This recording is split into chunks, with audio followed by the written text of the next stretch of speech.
Hello guys. तो अब हम जो टॉपिक डिस्कस करने जा रहे हैं, this is a most important topic जो आपके पास एग्जाम में आता है और आपने इसे अच्छे से कवर अप भी करना है। और ज्यादा चांसेस होता है, देखो अगर मेरी साइड से बोला जाए तो कई बार क्या होता है, 100% चांसेस होते हैं कि ये टॉपिक आपके पास एग्जाम में आए।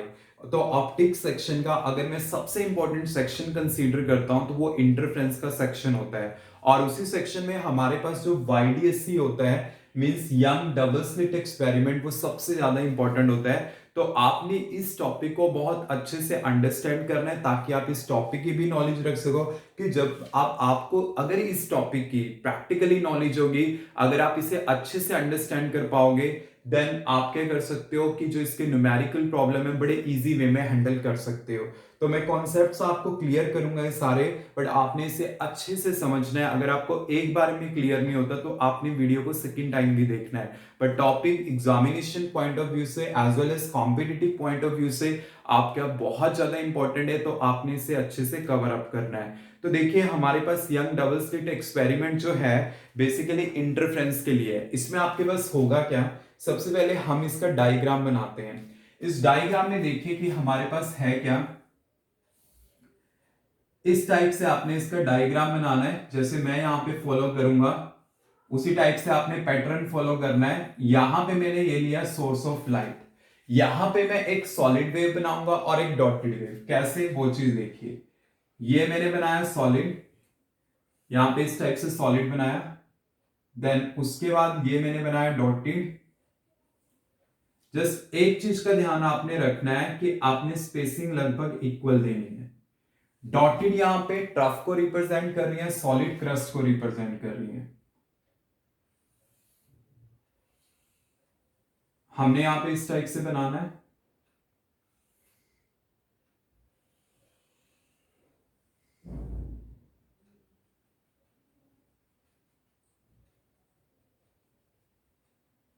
Like this. फिर डॉटेड, अप्रोक्सीमेटली इक्वल स्पेसिंग आपने देनी है। फिर हम सॉलिड बनाएंगे।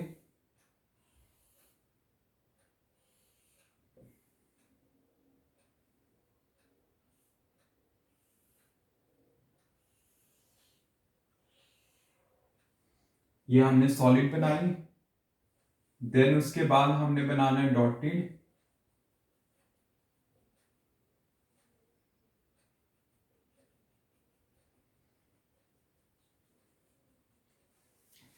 और ये मैंने बनाई स्क्रीन, जिसके ऊपर मैंने क्या करना है, पैटर्न को ऑब्टेन करना है। और ये मेरे पास है दो स्लिट S1 एंड S2।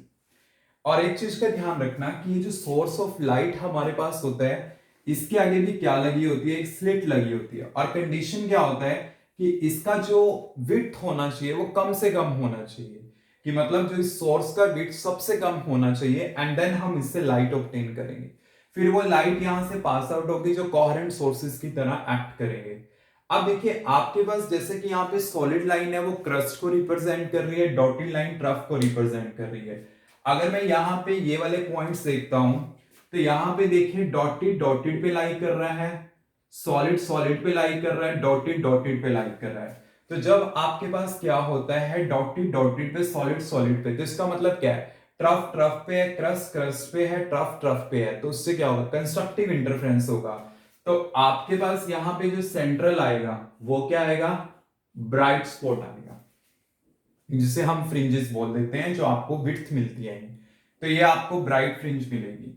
उसके बाद अगर मैं उससे थोड़ा ऊपर जाता हूं तो मैं यहां पे देखता हूं कि सॉलिड डॉटेड पे लाई कर रहा है, सॉलिड डॉटेड पे लाई कर रहा है, सॉलिड डॉटेड पे लाई कर रहा है, मतलब क्रस्ट ड्रॉप पे क्रस्ट ड्रॉप पे। तो उससे ऊपर आपको क्या मिलेगी, डार्कनेस मिलेगी। बट अगर मैं थोड़ा उससे ऊपर जाता हूं तो सॉलिड सॉलिड पे है, डॉटेड डॉटेड पे है, तो उससे ऊपर भी आपको क्या मिलेगी, ये ब्राइट स्पॉट मिलेगा। मतलब होता क्या है कि जब आप इस टाइप से स्पॉट ऑब्टेन करते हो कि जब डॉटेड डॉटेड सॉलिड सॉलिड पे लाई करे तो आपको ब्राइटनेस, देन डार्कनेस, फिर ब्राइटनेस, फिर डार्कनेस, फिर ब्राइटनेस, इस टाइप से आपको क्या मिलेगा, यहां पे पैटर्न मिलेगा। अब मैंने क्या करना है कि ये तो हो गया कि आपके पास इसका थ्योरी सेक्शन, कि बेसिकली आप इसको किस टाइप से एक्सप्लेन कर सकते हो। अब हमने करना है इसका मैथमेटिकल पार्ट डिस्कस। आपके पास देखिए दो वेव हैं, ठीक है।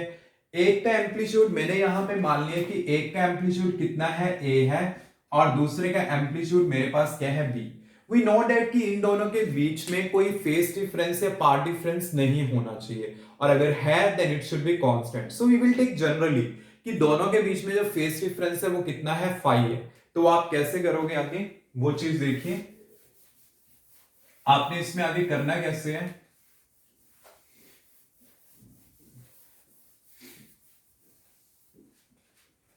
एक वेव का इक्वेशन मैंने लिया y1 equal to a sine omega t, और दूसरे वेव का इक्वेशन लिया y2 equal to b sine omega T plus 5।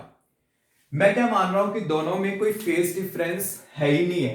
अगर है ही नहीं तो 5 की वैल्यू 0, अगर है then it should be constant. तो मैंने वो ले लिया 5, मतलब जर्नल फेस डिफरेंस ले लिया, मतलब लाइक 30 भी हो सकता है, 45 भी हो सकता है, 60 भी हो सकता है, 40 डिग्री भी हो सकता है, 70 डिग्री भी हो सकता है। तो कुछ भी इसका वैल्यू आपके पास हो सकता है।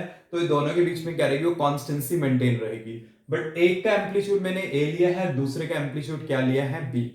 अब सुपरपोजिशन प्रिंसिपल क्या कहता है कि जो आपके पास नेट डिस्प्लेसमेंट होगी वो क्या होगी, इन दोनों का सम होगी। ये मैंने दोनों का सम कर दिया, तो नेट क्या आ जाएगा आपके पास, A sine omega T plus B sine omega T plus 5, मेरे पास ये आ जाएगा। अब मैं यहां पे क्या करता हूं, फार्मूला लगा देता हूं किसका, साइन ए प्लस बी का। तो वो क्या होता है, sine a cos b plus cos a sine b. तो वो क्या आएगा, sine omega T cos 5 plus cos omega T sine 5, मेरे पास ये आ जाएगा। यहां पे जस्ट मैंने क्या, sign A plus B, sign a cos b plus cos a sine b. तो पहले इसके साथ लिया, मतलब क्या करना है, पहले जो साइन के साथ एंगल था बाद में वो कॉस के साथ हो जाएगा, आपस में इंटरचेंज हो जाएंगे। तो ये मेरे पास है। अब मैं बी को मल्टीप्लाई कर देता हूं, A sine omega T plus B sine omega T cos 5 plus B cos omega T sine 5, ये हमारे पास है। अब देखिए जो 5 वाले कंपोनेंट है वो तो क्या होंगे, कांस्टेंट होंगे, बिकॉज ये कांस्टेंट फेस डिफरेंस है। बट यहां पे t के विद रिस्पेक्ट टू भी वेरिएशन है। अगर मैं इस इक्वेशन में देखता हूं और इस इक्वेशन में, इसमें तो मेरे पास है क्या, t के विद रिस्पेक्ट टू भी है। तो आप t वाले कंपोनेंट को कॉमन ले लो, तो मेरे पास क्या आ जाएगा, a प्लस बी कॉस 5, और साइन ओमेगा टी को मैंने क्या ले लिया, कॉमन ले लिया। ऐसे आपके पास क्या आएगा, b sine 5 cos omega t, इस टाइप से लिख लिया मैंने, क्लियर।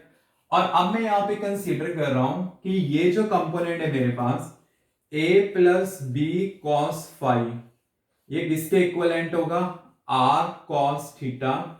ऐसे ही ये जो कंपोनेंट है b साइन 5, ये मेरे पास होगा r साइन थीटा, ये मेरे पास होगा।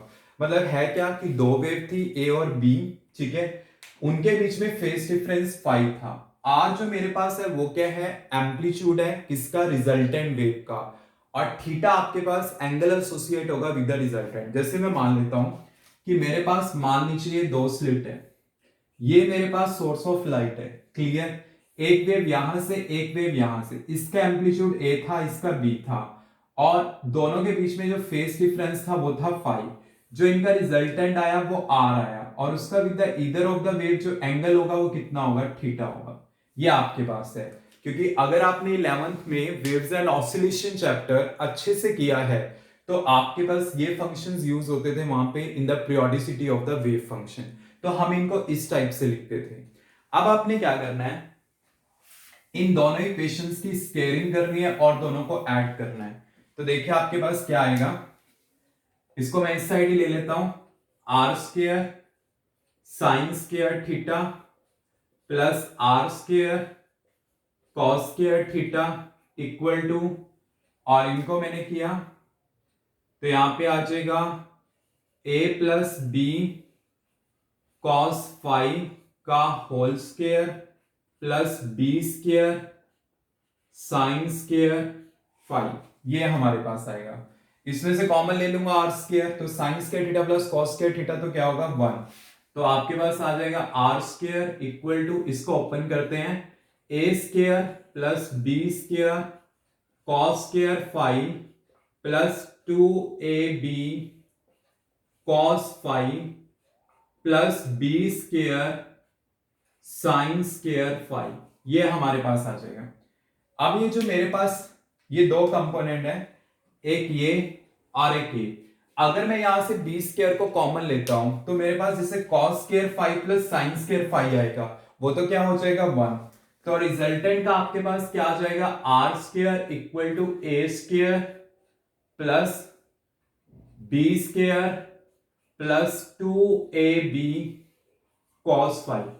तो ये मेरे पास फार्मूला आ जाएगा रिजल्टेंट वेव का, और ये फार्मूला सेम है जैसा हम किसमें फाइंड आउट करते हैं, ट्रायंगल ऑफ वेक्टर एडिशन में फाइंड आउट करते हैं। बस एक चीज याद रखना, यहां पे जो फाइव एंगल है वो ए और बी वेव के बीच में है, ये मेरे पास आ गया। अब देखिए इसको ना मैं इंटेंसिटी के टर्म में भी लिख सकता हूं, कैसे वो हम डिस्कस करने जा रहे हैं।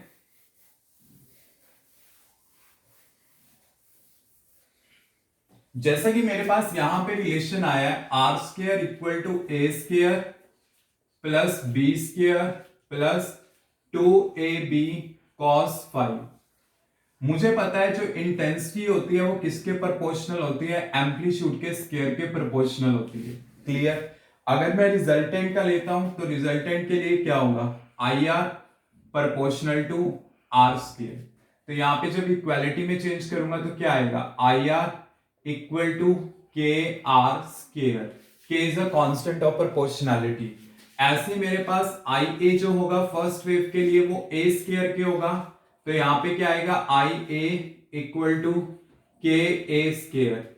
ऐसे जो मेरे पास आई बी है वो क्या होगा, प्रोपोर्शनल टू बी स्क्वायर, तो ये क्या आ जाएगा आई बी इक्वल टू के बी स्क्वायर। मतलब अब मैंने इस रिलेशन को इंटेंसिटी के टर्म में लिखना है, तो मैं कैसे लिखूंगा, देखिए यहां पे जो रिलेशन है दोनों साइड के से मल्टीप्लाई कर रहा हूं, के r square k a square plus k b square plus 2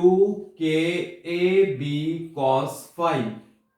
अब ये मेरे पास क्या है, ये तो मेरे पास हो जाएगा आई आर, ये हो जाएगा आई ए, ये हो जाएगा आई बी और ये होगा 2। इसको मैं कैसे लिख सकता हूं, के ए स्क्वायर के बी स्क्वायर कॉस फाइव, क्योंकि जब मैं के स्क्वायर होगा ए स्क्वायर बी स्क्वायर रूट से कैंसिल आउट तो यही चीज बनेगी। तो इसको मैं कैसे लिख सकता हूं, i r equal to i a plus i b plus 2 root i a i b cos five, ये रिलेशन आ जाएगा। तो ये रिलेशन मेरे पास इंटेंसिटी के टर्म में आ जाता है, बट ये इंटेंसिटी वाला अगर पूछा जाता है तो आपने करना है, otherwise no need to attempt in the paper.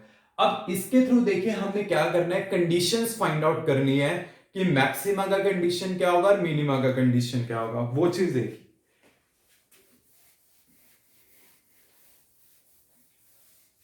इसी में मैंने क्या फाइंड आउट करनी है, कंडीशंस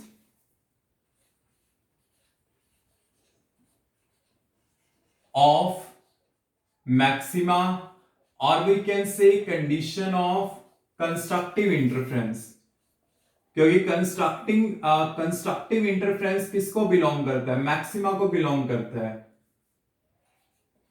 इसको मैं लिख देता हूं इंटरफेरेंस। तो देखिए आपके पास रिलेशन आया हुआ था r square equal to a square plus B square plus 2ab cos five. अब देखिए कॉस फाइव का वैल्यू आपको पता है कि आपके पास +1 भी हो सकता है, -1 भी हो सकता है और 0 भी हो सकता है, बट मैक्सिमम वैल्यू आएगा कब, जब ये वाला 2ab इसमें ऐड हो तभी होगा, सब्ट्रैक्ट होगा तो मिनिमम होगा, 0 हो जाएगा तो intermediate, you know very well. तो आपके पास मतलब इसका मैक्सिमम वैल्यू कब होगा, जब cos फाइव का वैल्यू क्या होगा, आपके पास 1 होगा। क्लियर। तो मैं यहां पे लिख रहा हूं r जो आपके पास है वो क्या होगा, विल बी मैक्सिमम, ये आपके पास मैक्सिमम होगा कब होगा? जब आपके पास cos फाई का वैल्यू क्या होगा? 1 होगा। cos फाई का वैल्यू हमारे पास 1 कब हो सकता है? इसका वैल्यू 1 कब पॉसिबल है? आपको पता है 0 डिग्री पे 1 होता है, बट 0 में अगर आप 2 पाई ऐड करो तो कोई फर्क नहीं पड़ता, क्योंकि 360 का रोटेशन है। फिर 2 पाई ऐड करो, फिर 4 पाई बन गया, फिर 2 पाई ऐड करो, 6 पाई बन गया। तो ये सारे क्या चल रहे हैं? 0, 2 पाई, 4 पाई, 6 पाई, 8 पाई, ये सारे इवन इंटीग्रल चल रहे हैं। मतलब ये 1 कब होगा?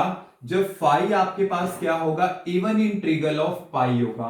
और यहाँ पे n की वैल्यू हमारे पास क्या चलेंगी? 0, 1, 2, 3, इस टाइप से हमारे पास चलेंगी। जब ये वैल्यू हमारे पास कितना होगा? 2n पाई, तब होगा। और यहां पे देखिए, आपको पता ही है, पहले बेसिक बताया था, तो उससे पता ही है, जो पार्ट डिफरेंस होता है वो किसके इक्विवेलेंट होता है? Lambda upon 2 pi into phase difference.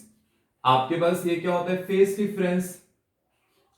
तो यहां पे अगर मैं पुट करता हूं lambda upon 2 pi into 2n पाई, तो पाई से पाई कैंसिल आउट, तो ये हो गया 2n लैम्डा बाय 2। आपने ना इसको ऐसे नहीं लिखना कि हाँ कि 2 से 2 भी कैंसिल कर दिया, इवन बुक में लिखा हुआ है, बट आपने कैंसिल नहीं करना, आपने इसको ऐसे लिख के रखना। और ये क्या हो जाएगा? Even integral of lambda by 2, और ये क्या हो जाएगा? इवन इंटीग्रल ऑफ पाई। क्योंकि ऐसे ना आपको इजी वे में याद रहेगा कि कंस्ट्रक्टिव का क्या कंडीशन होगा, कि जो फेस होना चाहिए वो इवन इंटीग्रल ऑफ पाई होना चाहिए, जो पाथ होना चाहिए वो even integral of lambda by 2 होना चाहिए। अब ऐसे ही मैं क्या कर सकता हूं? यहाँ पे कंडीशंस ऑफ मिनिमा को भी प्रूव कर सकता हूं। कंडीशन ऑफ मिनिमा में देखिए मेरे पास क्या होगा। नेक्स्ट मेरे पास इसी में आता है कंडीशन ऑफ मिनिमा, या फिर हम बोल सकते हैं डिस्ट्रक्टिव इंटरफेरेंस की कंडीशन हमने देखनी है। तो इसमें हमारे पास क्या होगी? कंडीशन क्या होगी डिस्ट्रक्टिव इंटरफेरेंस के केस में, वो देखिए।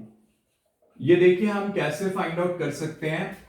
आर स्क्वायर इक्वल टू क्या है हमारे पास? A square plus B square plus 2ab cos phi. आपके पास इसका मिनिमम वैल्यू कब होगा? आर विल बी मिनिमम, ये आपके पास मिनिमम होगा। ये मिनिमम कब होगा? जब cos फाई का वैल्यू क्या होगा हमारे पास? -1 होगा, क्योंकि -1 पे आपको पता है कि ये सब्ट्रैक्ट हो जाएगा, क्योंकि पता ही है कि cos 180 का वैल्यू -1 होता है और उस पे कैंसिल हो जाता है, मतलब -2ab आ जाएगा। तो आपके पास सबसे कम वैल्यू तभी पॉसिबल है। क्लियर? तो वो किस पे होता है? पाई पे होता है। पाई में आप 2 पाई ऐड कर दो तो कितना बन गया? 3 पाई बन गया। ठीक है, 3 पाई में 2 पाई ऐड कर दिया, 5 पाई बन गया, फिर 2 पाई ऐड कर दिया, 7 पाई। तो ये सारे क्या चल रहे हैं? ऑड इंटीग्रल्स ऑफ पाई। तो मैं यहां पे क्या लिखूंगा? जब फाई क्या होना चाहिए? ऑड इंटीग्रल ऑफ पाई होगा, तब आपके पास होगा। तो n का वैल्यू क्या चलेगा? 0, 1, 2, 3 से। देखो लिखने का तो आप ये भी लिख सकते हो कि 2n माइनस 1, क्योंकि कईयों के दिमाग में ये चीज आती है 2n माइनस 1 क्यों नहीं लिखा। अगर आप 2n माइनस 1 लिखते हो तो आपको वैल्यू 1 से स्टार्ट करनी पड़ेगी, बट वी वांट ना कि हाँ कि पहले की तरह सिमेट्री रहे, क्योंकि उसमें भी 0 से वैल्यू स्टार्ट किया था। क्योंकि जब मैंने कंस्ट्रक्टिव का केस डिस्कस किया था, कंस्ट्रक्टिव के केस में कहां से स्टार्टिंग करी थी? 0 से। तो यहां पे भी मैं ये चीज चाहता हूं कि 0 से हो, तो इसलिए क्योंकि यहां पे 0 पुट करूंगा तो -1 आ जाएगा, यहां पे 0 पुट करूंगा तो +1 आएगा। तो बेटर है कि मैं ये रखूं। और आपके पास क्या होगा? ये कंडीशन आ गई। तो यहां से आपके पास पार्ट डिफरेंस क्या आ जाएगा? पार्ट डिफरेंस आ जाएगा lambda upon 2 pi into phase difference, मतलब 2n प्लस 1 इंटू पाई। पाई से पाई कैंसिल आउट, तो मेरे पास क्या आ गया? 2n plus 1 into lambda by 2। ये कंडीशन आ जाएगी। तो इससे आपको क्या पता चलता है? Odd integral of pi, odd integral of lambda by 2, और उसमें इवन। तो बड़ा इजी है ये चीज याद रखना कि जहां पे मैक्सिमास होते हैं वहां पे आप इवन में लो, जहां पे मिनिमास होते हैं वहां पे मैं क्या लूंगा? ऑड में लूंगा। और ये ना YDSC का जब आपसे पूछा आता है ना, कि वो जैसे पेपर में आ जाता है find the condition of the maxima and the मिनिमास, तो 5 नंबर में आता है मोस्टली क्वेश्चन। तो आपने क्या करना है? सबसे पहले YDSC से स्टार्ट करना है। You have to make the diagram जो हमने बनाया था, उसके बाद उसका मैथमेटिकल पार्ट, इसकी डेरिवेशन करनी है। फिर जब ये आ जाएगी then you have to discuss about this condition. क्योंकि कई ये समझते हैं 5 नंबर के क्वेश्चन में खाली वो कंडीशंस की कंस्ट्रक्टिव और डिस्ट्रक्टिव के अलग अलग प्रूव कर दी, वो चीज नहीं चलेगी, उसमें सिर्फ 2 नंबर मिलते हैं। तो 5 नंबर में आपको सारा आर्टिकल स्टार्टिंग से कवर अप करना है। आर्टिकल लेंथी है, समझने वाला भी और न्यूमेरिकल पॉइंट ऑफ व्यू से भी बहुत ज्यादा इंपॉर्टेंट है, तो आपने इसे अच्छे से कवर अप करना है। और ये सिर्फ कंडीशंस का है, क्लियर। आगे एक आर्टिकल आएगा पोजीशन का, क्योंकि यहाँ पे जो फ्रिंजेस बनी है ना, उनकी विड्थ भी निकालनी है हमने कि कितनी विड्थ की वो फ्रिंजेस होंगी, डार्क वाली कितने की होंगी, ब्राइट वाली कितने की होंगी, क्या उनमें रिलेशन होगा। तो सारी चीजें हम अपने नेक्स्ट आर्टिकल में, नेक्स्ट वीडियो में डिस्कस करेंगे। क्लियर? Any doubt?